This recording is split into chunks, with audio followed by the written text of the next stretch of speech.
جب پہلی وحی حضرت صلی اللہ علیہ وسلم پر نازل ہوئی تو یہ 5 آیتیں نازل ہوئی. اقرأ بسم ربک الذی خلق خلق الانسان من علق اقرأ وربک الاکرم الذی علم بالقلم علم الانسان ما لم یعلم. کتنی آیتیں ہیں؟ 5. علماء نے ایک بات لکھی ہے، اللہ اکبر، اللہ پاک کی ہر کام، اللہ کے ہر کام میں حکمت ہے. پہلی آیتیں نازل ہوئی 5. تو علماء فرماتے ہیں اس سے اس بات کی طرف بھی اشارہ ملتا ہے کہ جب بچہ جو قرآن مجید حفظ کرتا ہے، حفظ کے طلبہ کو بھی شروع میں 5 آیتیں یاد کراؤ، یہ آسانی سے یاد ہو جاتی ہے. یہ قرآن کا اعجاز ہے کہ قرآن ایسی کتاب ہے جو بچے یاد کر لیتے ہیں. تو اس سے علماء نے یہ اخذ کیا ہے کہ بچوں کو 5 آیتیں، حفظ کے طلبہ کو 5 آیتیں یاد کراؤ. امام ذہبی نے ایک کتاب لکھی ہے معرفت القراء الکبار. امام ذہبی بہت بڑا عالم ہے. اس کتاب میں یہ ہے کہ ابو رجا کہتے ہیں کہ ابو موسیٰ ہمیں 5 آیتیں پڑھایا کرتے تھے قرآن کی. تو بچوں کو 5 آیتیں حفظ کراؤ، آسانی سے یاد ہو جائے گا. قرآن کریم میں 6000 سے کچھ زیادہ آیتیں ہیں. تو 6000 حساب لگا لے آپ، سال میں 365 دن ہوتے ہیں. روزانہ 5 آیتیں یاد کریں تو ایک سال میں 1825 آیتیں یاد ہو جائیں گی. تقریباً حساب لگائے 3.5 سال میں اگر 5 آیتیں بچے یاد کرے تو یاد ہو جائے گا قرآن. 3.5 سال میں یہ 5 آیتیں. بھائی ہم بھی شروع کر سکتے ہیں جن کو یاد نہیں ہے. دیگر مسلمان، مجھے تو الحمدللہ ہم نے تو بچپن میں یاد کر لیا تھا. جنہوں نے یاد نہیں کیا بڑی عمر میں بھی یاد کر سکتے ہیں. اچھا، صحابہ اکرام کے زمانے میں وہ ترتیب کیا تھی؟ وہ قرآن کیسے پڑھتے تھے، کیسے یاد کرتے تھے؟ صحابہ اکرام کے بارے میں ایک بات یہ لکھی ہے، روایات میں آتا ہے کہ حضرت صلی اللہ علیہ وسلم ان کو 10 آیتیں پڑھاتے تھے. اچھا، قرآن کریم تو 23 برس میں نازل ہوا، تو پورا قرآن تو ایک جگہ جمع نہیں تھا. صحابہ کے زمانے میں، حضرت صلی اللہ علیہ وسلم کے زمانے میں ایک سورت نازل ہوئی، اس کی کچھ آیتیں نازل ہوئی، کچھ آیتیں بعد میں نازل ہوئی. تو حضرت صلی اللہ علیہ وسلم 10 آیتیں ان کو پڑھاتے تھے. 10 آیتیں وہ پڑھ رہے ہیں. 10 آیتوں کا مطلب کیا ہے؟ وہ جو احکامات ہیں وہ بھی سیکھ رہے ہیں، قرآن بھی پڑھ رہے ہیں، یاد بھی کر رہے ہیں، تفسیر بھی سیکھ رہے ہیں. اور صحابہ فرماتے ہیں ہم حضرت صلی اللہ علیہ وسلم سے قرآن سیکھتے تھے اور اس پر عمل کرتے تھے. پھر 10 آیتیں سیکھتے تھے، پھر اس کو یاد کرتے تھے، پھر ان احکامات کو سمجھتے تھے، پھر اس پر عمل کرتے تھے، پھر اگلی 10 آیتیں سیکھتے تھے. اس لیے ان کو زیادہ وقت لگا.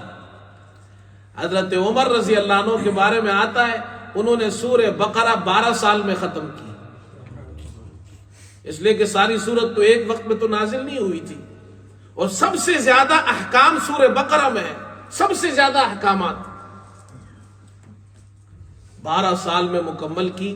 اور جب مکمل کی تو اتنی خوشی ہوئی انہیں کہ انہوں نے اونٹ ذبح کیے اور دعوت کی. یہ شوق تھا صحابہ کا. تو اس لیے سمجھ میں یہ آتا ہے کہ بچوں کو تو 5 آیتیں یاد کراؤ. عما یتساءلون سے آسان ہے، وہاں سے شروع کراؤ. اور جو بڑے طالب علم ہیں قرآن کی تفسیر پڑھتے ہیں ان کو 10 آیتیں پڑھاؤ. اور صحابہ صرف تفسیر نہیں پڑھتے تھے، وہ پڑھتے بھی تھے اور اس پر عمل بھی کرتے تھے. پھر ایک مسئلہ حفظ کے حوالے سے یہ ہے کہ ایک کلاس میں کتنے بچے ہونے چاہیے؟ تو امام ذہبی نے اسی کتاب میں معرفت القراء الکبار میں یہ نقل کیا ہے. ابو دردہ رضی اللہ تعالیٰ عنہ دمشق کی جامع مسجد میں فجر کے بعد طلبہ کو قرآن پڑھاتے تھے. وہ طلبہ ان سے قرآن پڑھتے تھے اور انہوں نے کلاسیں بنائی ہوئی تھی اور ایک کلاس میں 10 طالب علم ہوتے تھے جو قرآن پڑھتے تھے، قرآن یاد کرتے تھے اور ان پر ایک استاد ہوتا تھا. اور وہ طلبہ کلاس بنا کر بیٹھ جاتے تھے، اور کلاس کے استاد 10 طلبہ پر ایک استاد ہوتے تھے، ایک استاد ہوتا تھا، اور ابو دردہ رضی اللہ عنہ محراب میں بیٹھتے تھے اور سب کو واچ کرتے تھے، نگرانی کرتے تھے۔ پرنسپل وہ تھے، سب کی نگرانی کرتے تھے۔ ایک کلاس میں کتنے طالب علم ہیں؟ 10۔ نگران کون ہے؟ ابو دردہ۔ مسجد کہاں ہے؟ جامع دمشق۔ یہ ان کا مدرسہ تھا۔ ایک مرتبہ انہوں نے ایک آدمی سے کہا یہ طالب علم شمار کرو، کتنے طالب علم یہاں پڑھ رہے ہیں؟ جب انہوں نے شمار کیے تو وہ کہتے ہیں 1600 سے زیادہ طالب علم تھے۔ 1600 طالب علم جامع مسجد دمشق کے اندر پڑھتے تھے، صبح فجر کے بعد قرآن پڑھتے تھے۔ 1600 طلبہ، اور کتنی کلاسیں ہو گئی؟ ہاں بھائی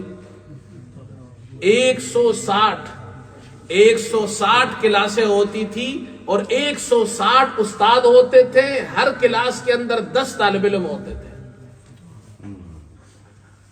یہ طریقہ ہے بھائی، حفظ کرنا کوئی آسان کام تو نہیں ہے۔ اچھا ایک بات یہ بھی ہے، ابن ابی یعلا نے طبقات حنابلہ میں یہ بات لکھی ہے کہ امام احمد بن حنبل سے، میمونی کہتے ہیں میں نے امام احمد بن حنبل سے پوچھا میرے بچے کو میں قرآن پہلے حفظ کراؤں یا حدیث پڑھاؤں؟ تو انہوں نے کہا قرآن پہلے حفظ کراؤں۔ تو جو بچے مدرسے میں جاتے ہیں چھوٹی عمر میں پہلے وہ قرآن حفظ کرتے ہیں، سلف کے اندر یہ طریقہ تھا۔ تو امام احمد نے کہا پہلے حفظ کراؤ۔ ہاں اگر بچہ یاد نہیں کر سکتا ہے تو جتنا آسانی سے یاد ہو جائے اتنا کراؤ، پورا کرانا بھی ضروری نہیں ہے۔ ایک بات یہ بھی معلوم ہوئی، بچوں کو زبردستی حفظ نہ کرائے۔ بعض ماں باپ ہوتے ہیں بچوں کو زبردستی حفظ کرا رہے ہیں، نہیں بھائی، جو ان کو شوق ہے قرآن پڑھ لیا، دیکھ کر پڑھ لیا، کچھ صورتیں یاد کرا دو۔ اگر وہ آگے حفظ نہیں کر سکتا، ہر بچے کا استعداد نہیں ہوتی ہے، وہ نہیں کر سکتا، زبردستی ان کو حفظ نہ کرائے۔ بلکہ میں تو یہاں ساتھیوں سے بھی کہتا ہوں، اپنے بچوں کو زبردستی وہ مضامین مت پڑھاؤ، وہ سبجیکٹ مت پڑھاؤ جو آپ کو پسند ہو اور ان کو پسند نہ ہو۔ بعض ماں باپ بچوں سے کہتے ہیں ڈاکٹر بنو، اب بچے کو ڈاکٹر بننا پسند نہیں ہے، آپ زبردستی کیسے ڈاکٹر بنائیں گے؟ جو بچے کا شوق ہو وہ اس کو پڑھائے۔ ہاں جو بچہ ذہین ہے، حفظ کر سکتا ہے اور بچے کا شوق بھی ہے، کرائے اس کو۔ ایسے بچے ہیں یہاں الحمدللہ، ہمارے یہاں مسجد میں بھی بعض بچے حفظ کرتے ہیں، اپنے شوق سے کرتے ہیں۔